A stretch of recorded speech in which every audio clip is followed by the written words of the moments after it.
முதலமைச்சருக்கு மிக மனதுக்கு நெருக்கமான இயக்குனர் அட்லி. அவர் எடுக்கிற படம் பூரா பார்த்தீங்கன்னா பல சிறந்த திரைப்படங்களில் இருக்கிற காட்சிகளை எடுத்து போட்டு ஹிட் கொடுப்பார். ஒரு ட்ரெய்லர் ஹிட் அடிக்கணும்னா அதில் ரொம்ப கிறிஸ்பாக இருக்கணும்.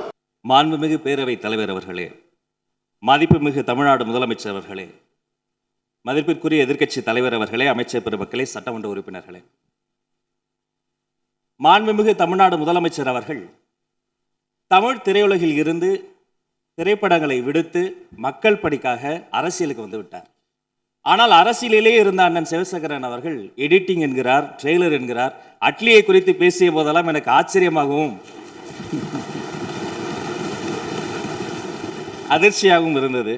இந்த சட்டமன்றத்திற்கும் அன்பு சகோதரர் இயக்குனர் அட்லி அவர்களுக்கும் என்ன சம்பந்தம்?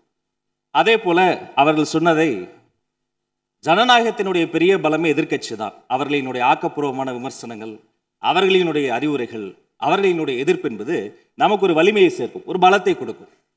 அதே சமயம் விதாண்டாவாதமாக சில விஷயங்களை திரித்து அதனுடைய உண்மை தன்மை புரிந்த பின்பும் அதை வம்பிற்காக பேசுவது என்பது எப்படி சரியாக இருக்கும் என்பதை நாம் புரிந்து கொள்ள வேண்டும். அது மட்டுமல்ல, அவர் குறிப்பிட்டார், காலங்கள் மாறும் காட்சிகள் மாறும் என்றார். இந்த சட்டமன்றத்தை பாருங்கள், காலங்கள் மாறிவிட்டது, காட்சி மாறிவிட்டது.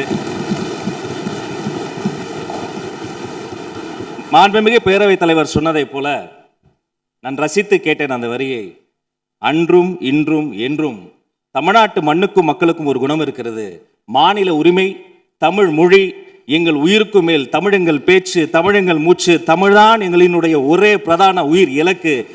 நேற்றும் முதலில் எது பாடப்பட வேண்டும் என்ற ஒரு விஷயம் வந்தபோது தமிழ்த்தாய் வாழ்த்துத்தான் முதலில் பாடப்பட வேண்டும் என்று ஒன்றிய அரசின் சுற்றறிக்கையை மீறி தமிழ்த்தாய் வாழ்த்துக்கு முதலிடம் கொடுத்தோம்.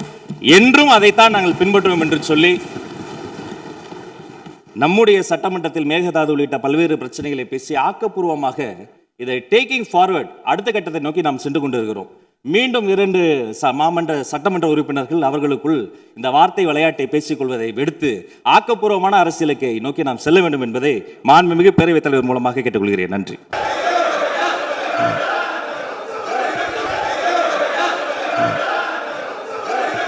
இந்த பக்கம் பேச தெரியாமல் இல்லை.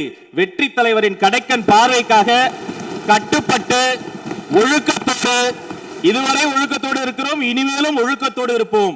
அதே சபை ஒழுக்கத்தையும் ஒத்துழைப்பையும் அனைத்து கட்சி தோழர்களிடம் நான் விரும்பி வேண்டி உங்கள் மூலமாக கேட்டுக்கொள்கிறேன்.